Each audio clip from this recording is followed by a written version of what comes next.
This is the East Idaho Prepcast on IdahoSports.com. Hello, welcome in. It is the East Idaho Prepcast on IdahoSports.com, where we talk District 5 and 6 activities week in, week out in the state of Idaho. My name is Brandon Baney. We are joined by our East Idaho resident and expert, Sean Kane, at Sean Kane 182 on X, aka Twitter. What's up, Sean? Hey, I'm Crockett in your tubs, man. It's Miami Vice time.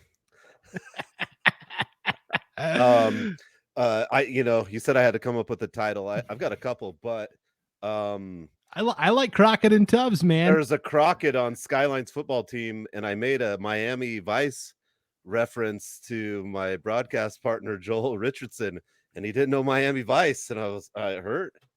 Right here, it hurt, man. But Miami Vice, come on. That's because and Joel watches these, so he'll know I'm saying this. Joel's kind of a square. No, we kid, of course. Joel's a great guy. I tuned into that last Thursday. You and Joel were on the call of Skyline and Highland, and that was a really fun game. And we're going to get into that in just a moment. Okay, we're going to try and get through the show without any internet problems. Sean, you had internet problems before we hopped on. A little behind the scenes. This is the fourth of 4 prepcasts I'm recording today. I've had internet problems in every single one, but maybe you're the lucky breakthrough here, Sean. Yeah, maybe, and I'm sure you just want to dive into some classification talk. So why wait? Nothing like the political machinations of the state of Idaho to get us started here. But this was big news. Tuesday, September 5th, all of a sudden we discovered that there was this kind of not a loophole, but a very seldomly used bylaw in the IHSAA's, written list of regulations. Now, Matt Harris is the athletic director at Ryrie High School, and he used to be an IdahoSports.com broadcaster before he switched over to the admin side. And he was the one that was reporting on all this yesterday and kind of brought it to everybody's attention statewide. But there is and I guess we should talk about what is changing here. The reclassification proposals that we talked about all spring and all summer, that would basically change the enrollment parameters, create a 6A to 1A system instead of a 5A to 1A D2 system. It initially passed in June by a 7-6 vote. It failed the second vote in August by an 8-6 vote, despite an informal survey where roughly 70% of participating schools in the survey said they were in favor of the changes. So even though 70% of schools said we like these changes, the board still voted against it. And then nobody that I've spoken to, Sean, knew about this bylaw, but somebody did and started this process up where it's section 5 of the IHSAA bylaws, and it allows for the member schools to bring forth a member initiative, which could override a decision that was made by the IHSAA board previously. So a statewide vote is cast. 152 schools are asked. Are you in favor of the classification changes, or are you not in favor? The superintendents. Yes. I should say the superintendents of each school district. And 100 of 152 said yes, 66%. And so the changes are coming, despite what the board voted down earlier this year. Yeah, it's interesting. It's obviously I kind of look at it in two aspects. I try to look at it from an objective point of view, being with Iowa Sports, and then I look at it as a coach. And the things that I don't want to, we've talked about it all day. I don't want to beat a dead horse, but it really shows how Boise kept their conference power, and then like Northern Idaho and East Idaho that have these little conferences they stay in these little conferences. And I think sometimes that gets lost in this is what happens to the conference, right? So the conference stays the same. So as a coach, I'm disappointed because my conference is going to stay the same, which is 2 teams. And then it becomes how many reps you get to state.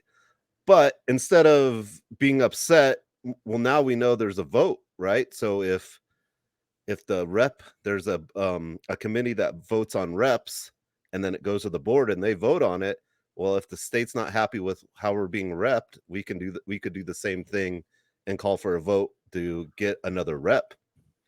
So, kind of some forward thinking in East Idaho, how to even it out, because I think at the end of the day, you got to look at what's best for the players. And I think for me personally, it's that opportunity to make it there. But some districts like in Northern Idaho and East Idaho are very limited on their opportunity to get there. And so maybe we can just, use what they use to help us. But that's my thoughts on it initially.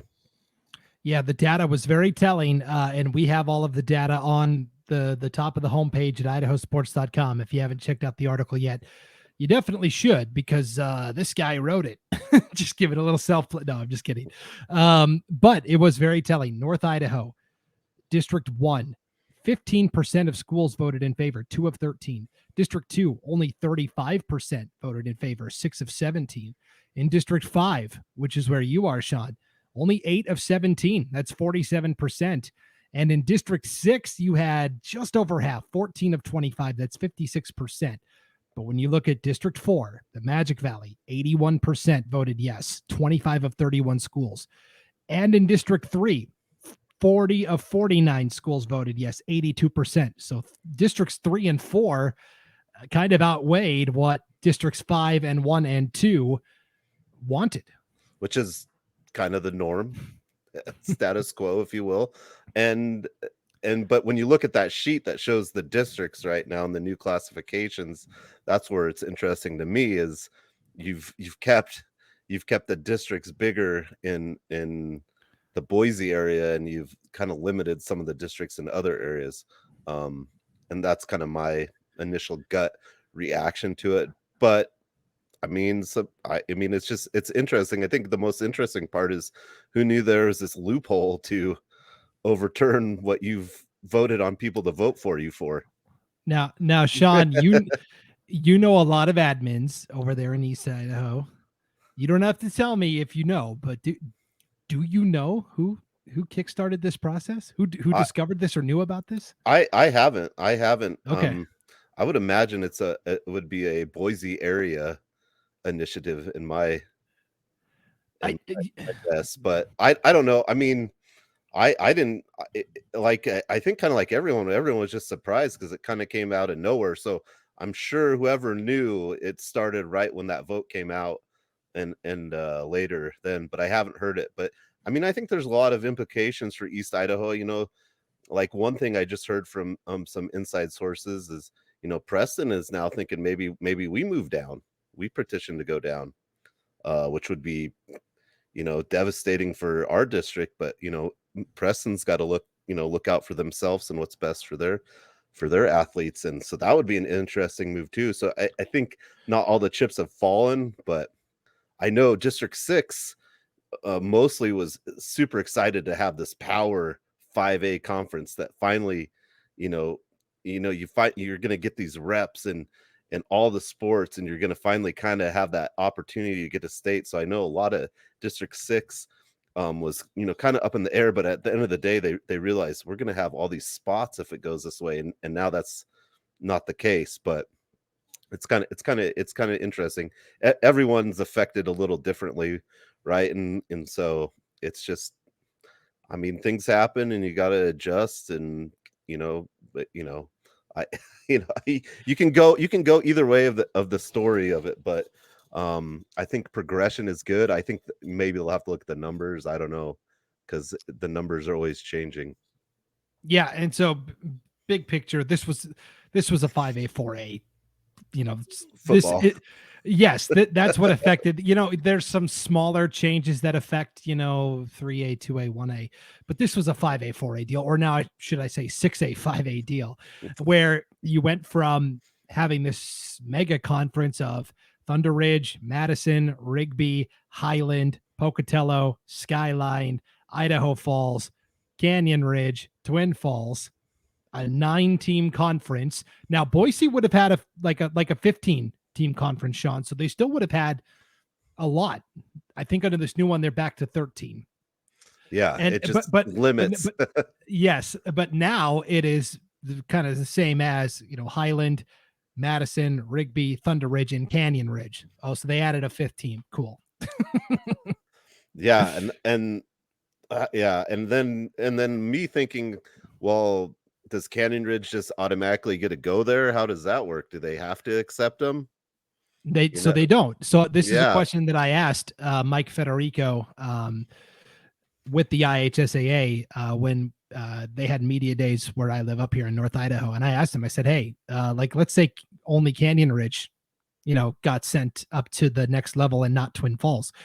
Does that conference have to take them?" And he said, "No." He said, "And we don't make the conference. We don't tell the conferences what to do." He said, "Now, if we get a letter from somebody or a call from somebody, we can kind of strongly say, yeah, you guys should really push for it." But he said, for the most part, they stay out of it and they don't have to take Canyon Ridge. Canyon Ridge could be in a single team district. And in that case, they would get a half bid to state. They would get to play runner up probably from District 5-6. Yeah, something like that. Or from the Treasure Valley. Yeah. So now, I found that interesting. Now, it may all be moot anyways, because as I was doing the Magic Valley Prepcast earlier today with Scott Burton, the inclination he had was that Canyon Ridge was going to try and petition down in most, if not all, sports anyways. And that's still a part of this too, is you can petition up or down still. Like you said, like Preston maybe says, hey, let's petition down. Now, then they're not going to be able to petition down in all sports.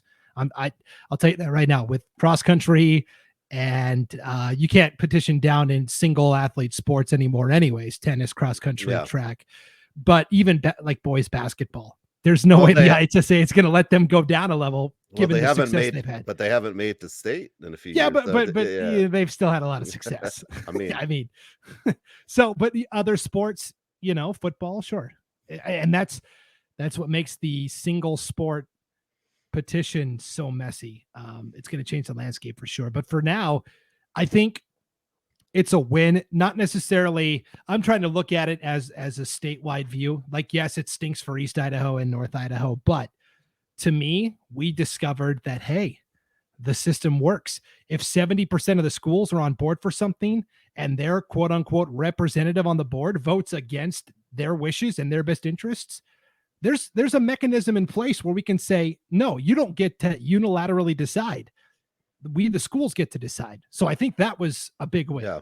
Yeah. Right? And like I was saying, so like if they don't like what the rep committee comes up with, then that, I already know there's that, because that committee's meeting. So that's why this had to happen right away, because they're meeting to figure out your reps for that next cycle.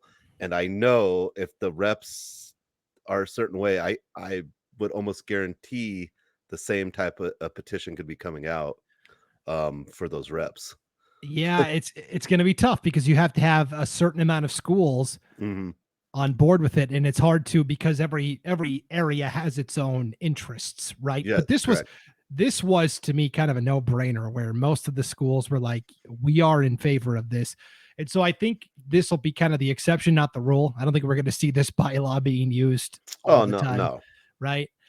So I don't know. It's very interesting though. And to me, it's a win. That means that the schools do have a voice, because I think the perception was sometimes, hey, our voice kind of gets lost in the shuffle a little bit. So yeah. And I think as a coach, that's how you felt too. Like they're going to vote, it's what's going to happen. There's no really any, it happens, and that's kind of it. So it's kind of nice to see that that process work out that way, although I'm not happy with it, but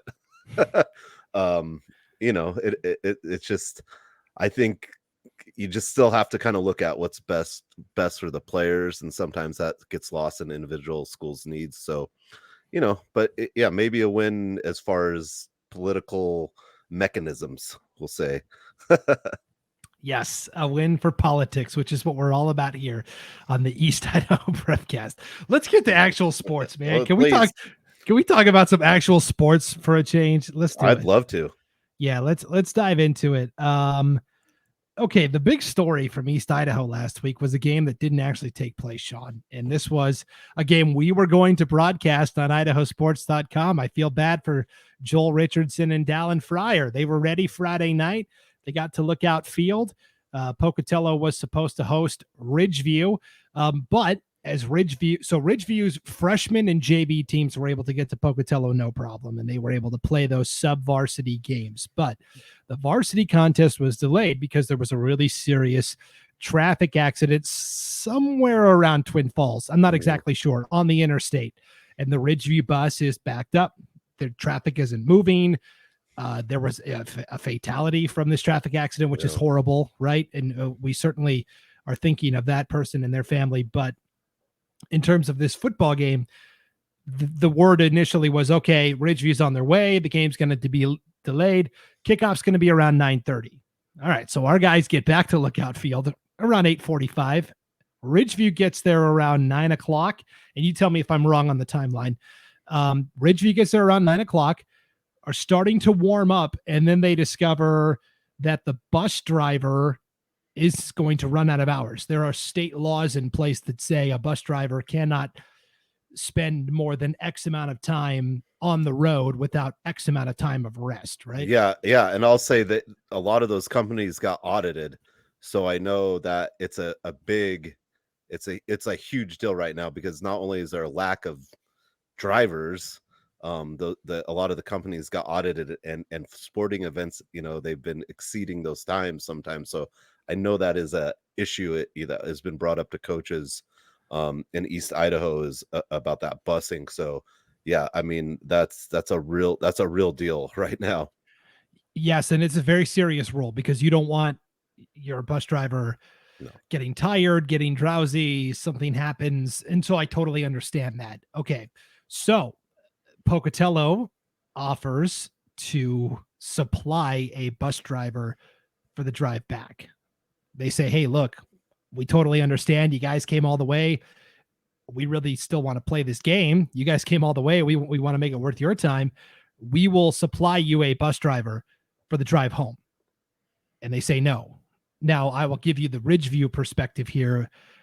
At that point, they were concerned about player safety. Our kids have been sitting on a bus for 8 hours, in the heat. The bus was stopped. And we don't feel like they're ready to just get off the bus and play a game, which I don't know. You can debate that, but that's what they said. I mean, you as a coach for Idaho, there's a code of ethics that you have to follow. So like, for example, if I showed up to some tennis courts and there's a huge crack in it, and I'm like, it's fine, and then my player gets hurt because of that crack, it's my fault. It's not anyone else's, because I allowed him to do it. So you do, I mean, as a coach, you have to think about those things as far as that code of ethics goes as well. But yeah, I mean, that's part of it too. You have to, think of those things. And I mean, I think there's a lot of moving pieces to that whole situation. And I guess as we're exploring this, we're going to discover it's not black and white. There's not one side that's right or wrong. There's a lot of gray area, unfortunately, in this. And so the argument then is, well, teams drive 8 hours all the time. We're in Idaho. What about when a North Idaho team has to go play somebody in the playoffs? Well, they're breaking that trip up. They're scheduling stops along the way. They're not on the bus for 8 consecutive hours stuck in traffic like Ridgevue was. So I kind of understand that. And I've had buses that the AC, I've had so many buses that the AC doesn't work either. And I'm kind of a prima donna, but I want some AC, you know what I mean? So I mean, that's a tough situation, for your players. And I mean, I don't think anyone wants to not play, but you have to, I mean, sometimes the hardest decision isn't the one everyone likes. Right. So then Pocatello offers, it says, so Ridgevue's like, it's not happening. We're going to turn around and go home. And Pocatello goes, okay, well, how about tomorrow we drive to your field? You guys can have a home game, and we still want to play you. We'll make the drive over, since you just had to go through this whole ordeal. And Ridgevue still says, no, we're good. And that's where I think Pocatello was like, come on, we're trying to make this work. Ridgevue says, okay, that's a great idea, but we've got to find officials to officiate, referees on a Saturday night. Ridgevue, now that it's a home game for them, they've got to find staff to take tickets. And run the chain gang and PA announce and run the scoreboard and all those things that go into running a game that don't, and I don't know if Pocatello said we'll supply all that. I don't think so, but I don't know. The infrastructure, I mean, it does take a lot of moving pieces to get a game going, and I'll talk about that a little more when we talk about the Highland game. But yeah, it's hard. It would be hard to say. I mean, what time are they getting back? And then the AD's got to call and get the people. I mean, that's part of it too. And I mean, I get wanting to play and rescheduling, and it's just like a no-win situation. I mean, and as a coach, you've got. I mean, the coach might be like, yeah, let's do it, because I've been on that side of the fence, or me and the other coach are like, yeah, let's do this. And then you talk to the AD and they're like, no, you can't do it because this is this and this. And they're like, oh, okay. But so, I mean, I've been in those situations. So I've been pretty neutral throughout this process. Hey, Pocatello says this, Ridgevue says this. I can understand how, wires get crossed.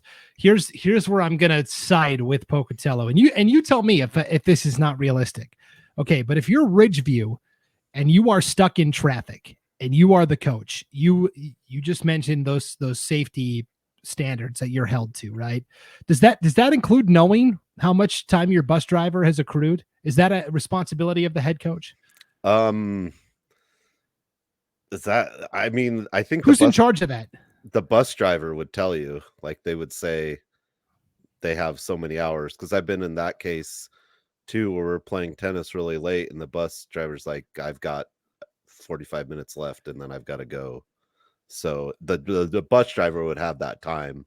Okay. Or what, or I mean, the company would have what their standard is. I believe it's like state law too, anyways, right? You can only be operating these vehicles for so long. And so the bus driver would have a time, and then his boss, right, is going to say, the time's up. So that's, in my experience, the bus driver just would tell me what time he has, and then we go from there. Okay, that was my only beef with the Ridgevue side of it, is couldn't they have figured this out when they were stuck in traffic? Hey, boy, it's 8:00 and we've already hit this amount of time. If we continue to Pocatello and play a 3-hour football game and drive home, I'm not going to have enough hours. And then you make the call while you're stuck in traffic and you go, hey, look, our bus driver is going to be out of hours. Unfortunately, we're stuck in traffic and we're not sure when we're going to get there. We're going to have to turn around. Instead of stringing along the Pocatello team, stringing along the fans, the parents that waited around for a couple of hours, shouldn't Ridgevue have known while they were stuck in traffic, hey, we're going to run out of our bus driver hours? Or am I wrong here? I mean, I think at some point you would have an understanding that this is taking way too long, and then you're calling AD or your travel secretary, and then they're calling the company, because then sometimes maybe they have a driver in the location you're at and they could switch out or something like that too. But I mean, yeah, I would think you'd come up with a plan before 9:00 is what I would say. I think, I mean, have something before that, because there is a lot of people, I mean, waiting, because you're on the assumption you're still going to play. I mean, and and let me tell you, nothing's worse when you've been on a bus for a long time and then you get there and you don't play, because I've done that more times than I count. And mine's weather related. Like sometimes we're just going to go and see, and then the weather is the weather, right? We can't call anyone about that. But yeah, it sounds like maybe there, some lack of communication there. I mean, I guess we'll never know that for certain, but I feel like the ADs would be calling each other, like coming up with a plan, because AD's schedule, not the coaches, right? So yeah, I feel like that would be maybe the better source of what happened, because the ADs would be the ones talking whether or not this is going to happen or not, because coaches don't cancel games. Usually it's the ADs and the people with the the fancy suits. Yeah, and hey, if I'm misguided, somebody that knows how these things work, send me an email, Brandon at IdahoSports.com. I'm just as a casual observer looking at it, and I'm like, they probably could have figured this out when they were stuck in traffic, and then I think this whole thing could have been avoided if they call while they're stuck in traffic. Hey, we don't know what time this is going to end. And unfortunately, we're just going to have to bag it. Our bus driver's running out of hours. I think Pocatello would have been like, okay, yeah, we get it.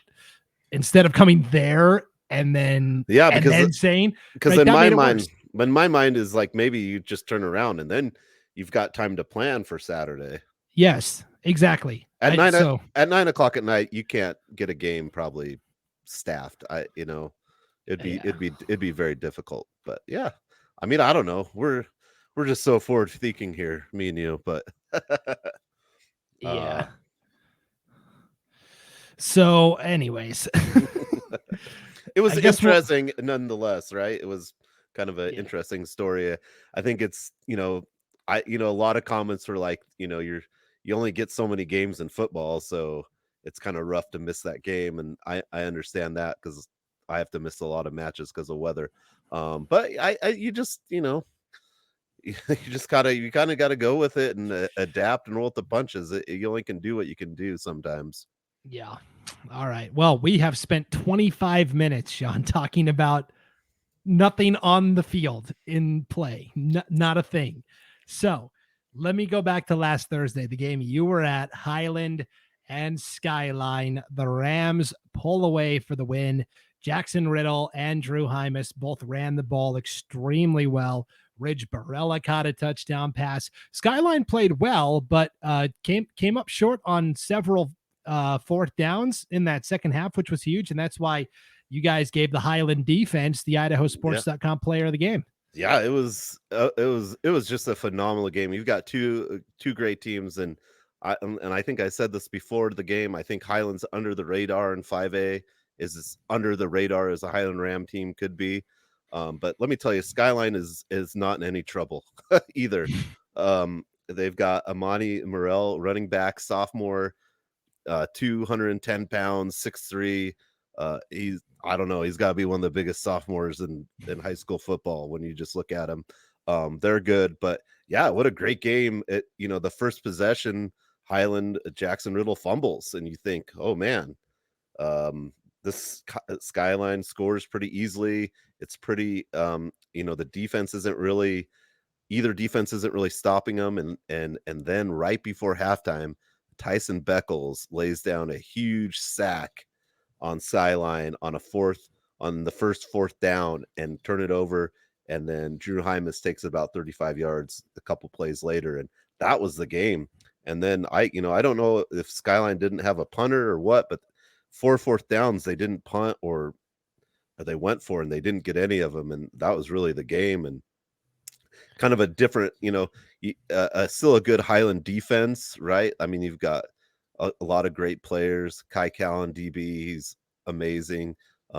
You've got some good players, but maybe not the biggest names that they've had on defense before. But the defense looked really good. And then again, Highland's offense is just filled with weapons, led by Drew Hymas at quarterback, where he can throw it, he can run it, he reads the defense real well, and just a great game. I mean, it was still a pretty close game. It ended up being 31-20 Highland, but Skyline had a couple opportunities, and another fourth down stop towards the fourth quarter is really the nail in the coffin for Skyline. But I mean, if anyone thought Skyline was down this year, you read the wrong preview. That's right. Carmine Garcia, I think he gets a little more settled in at that quarterback position, and they can get a few more passes going down the field. They're going to be as dangerous as ever because I don't know what team can stop the run game from Skyline right now. I mean, you can contain it, but they're going to get some runs back there. But yeah, it was a great game. And I was talking to Nick Sorrell of Highland, and because they haven't had a field, so this is kind of the storyline. Like, we don't have a field, we'll play here, well, whatever. And he said, we'll paint lines on the parking lot and play. So kind of on the reverse side of not playing a game, Highland's like, we'll play anywhere. And he's like, we'll paint lines in the parking lot. I love that line he had for that. And yeah, good job by both teams. Like, there has to be a loser, but really, I think everyone won. Lookout Field was packed. They have the fence around it. every seat, both sides was full. The fence was full. Yeah, it was a good game, and hopefully it sounds like Highland should be able to be on their field this Friday. It's still to be determined. So that's what I was going to ask, because fans will get to watch both of these teams again this Friday night on IdahoSports.com. Skyline will be taking on Thunder Ridge in another 5A, 4A showdown. We'll have that game for you from Ravston Stadium. We're also going to have Highland taking on Century. Now, this game is supposed to be a home game for Highland. If Iron Horse Stadium is not ready, Sean, what are they going to do? Holt Arena or play it at Century? Lookout. Oh, at Lookout. Lookout. The last thing I was told was Lookout. Travis Bell, the athletic director at Highland, was at the game Thursday, and this guy, you got to get a shout out to him. He's like driving the gator, doing the scoreboard. He's got the lines for the chain gang, and Robert Parker, the AD of Pokey, had been there earlier, but Travis was just getting it all ready for the teams to play. And they have the nice new building on the side, which is bathrooms, concessions, and locker rooms for the teams. So that was all ready to go, and so he did a good job. But I'm like, well, what's going to happen next week? And he's like, well, the company said it's supposed to be done Friday. So if it's done Friday at enough time, they're going to go for it, because I know the Rams would really, really like to get a home game. Yeah, I mean, it would be nice. And the reason why they haven't been able to yet is because they're putting in turf, just like Pocatello has at Lookout Field. The school district in Pocatello is doing them in waves, so Century will be next. But a little delayed on that project, right? That's what. Yeah, they were sowing it. I guess he sowed the turf. I don't know. I don't know if they had a bunch of ladies who have, a lot of skills in the sewing area. That sounded really bad, but you know what I mean? They're sewing. You're canceled. Yeah. They're sewing it. Yeah, I don't know, but that's what I picture, a bunch of people like sewing. Right. But yeah, they said they were sewing it and it was going to be done by Friday, but we'll see. And all I heard is that Holt Arena was a no-go. So I don't have a whole lot on that. Just that wasn't going to happen there. So I think we talked about this. Did we talk about it on the podcast, or was it offline? We might have talked about it. Is the one rumor, I will call it a rumor because I can't substantiate it, but is that ISU want to be the first team to play in the new arena, revamped Holt Arena, which does look really nice, by the way. But I don't know, just after seeing that thing in Boise, with all the games on the blue turf, I mean, now you've got this brand new Holt Arena. What a cool opportunity to bring some East Idaho teams, get Sugar Salem playing someone, and I don't know, you like all those top teams, and Skyline loves to play at Holt Arena, and yeah, it'd be fun. It'd be a fun, Skyline and Rigby have put on some pretty good shows in Holt Arena in the past too, so that would be fun too. But maybe they ran out of hours. Yeah, I don't. I'm not sure I would have done if I was in charge. I would have let them. Hey, yeah, you guys want to pay to come play at Holt Arena?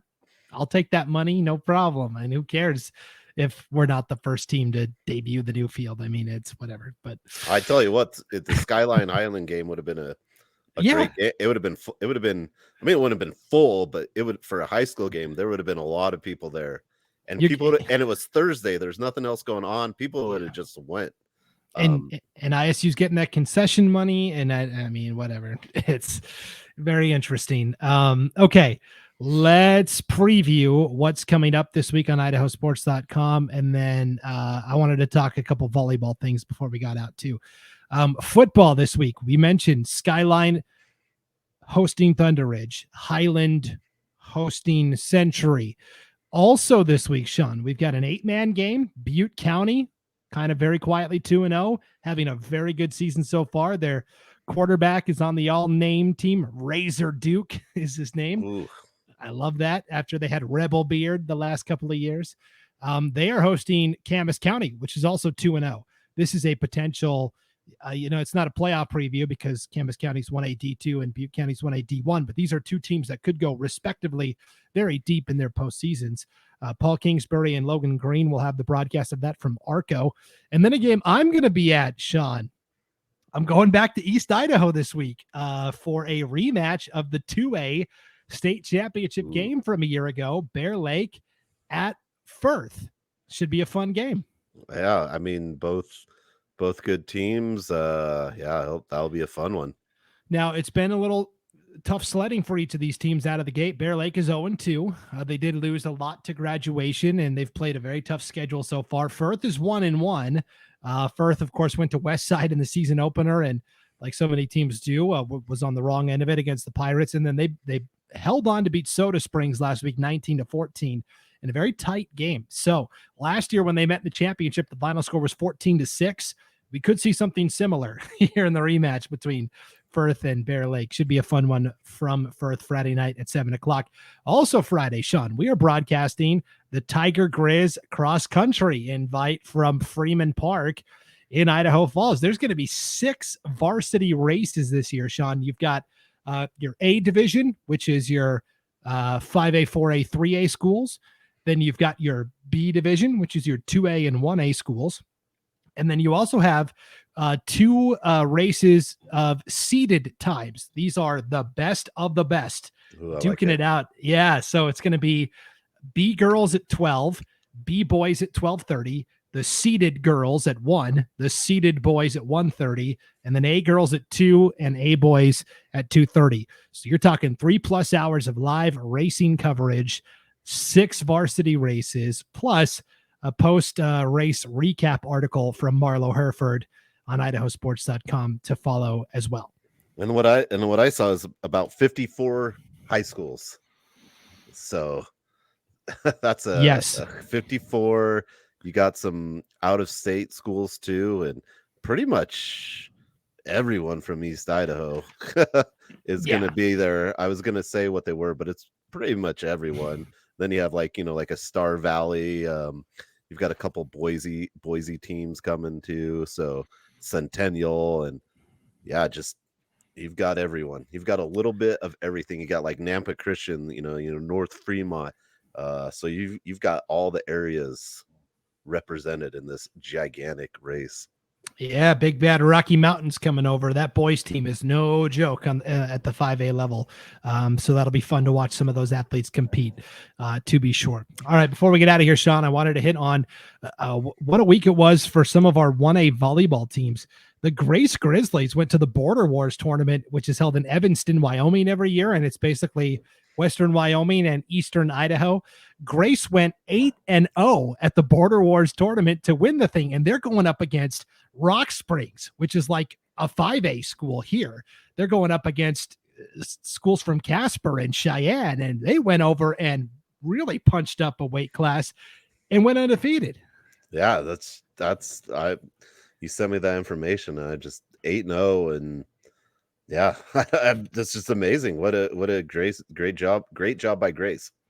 Yeah, I mean, we're not surprised that they have a good volleyball program. They always do, with Melody Stratman and Sydney Smith. And I mean, we could list everybody on the team, but they beat Rock Springs, Green River, Pinedale, Evanston, Cheyenne South, Kemmerer, Star Valley, and Jackson. And those are all teams that are much, much larger than Grace. So that's awesome. Way to go, Grace. And then we also had a big win by Mackay at the 1A D2 level, Sean. So the last couple of seasons in 1A D2 volleyball, it has been statewide, Horseshoe Bend and Rockland. Those have been the two big premier powers. And even in the conference, it's been Rockland and then kind of Leadore/Mackay. Well, Mackay delivers a 3-2 win over Rockland to take first place in the conference and send a message, I think, to everybody else around the state, including my dog. Yeah, I mean, I was lucky to be up in the Mackay Chalice area this weekend. So, it's beautiful up there, and what a beautiful job by those ladies to get that win. It'd probably been a long time coming, right? It's kind of one of those you circle on the schedule and you're up for it every year, but to take down the powerhouse is what makes programs grow, and just continuing on. On the strength of that win over Rockland, we just had the new volleyball coaches poll come out today, Sean. Mackay is your new number 1 team in the 1A D2 poll. How about that? Yeah, that's pretty cool. I love the coaches poll. I feel like coaches poll is way better than you media guys' polls, but I do like coaches polls better. So yeah, that's just a phenomenal victory. Yeah, North Fremont finally is number 1 in the media poll. I've only had them there all year. Just saying. Yeah, and I'm it'll be interesting to see where Highland I think Highland's gonna kind of slowly creep their way up as well too. They should be number 1. I think they're number 2 currently behind Eagle. So yeah, we will see. All right. My dog's barking at me, which means it's time for us to go. So thank you for tuning into the East Idaho Prepcast, everybody. Enjoy all the great East Idaho action we have coming your way this Friday. And we'll see you next time. For Sean Kane, I'm Brandon Baney on IdahoSports.com.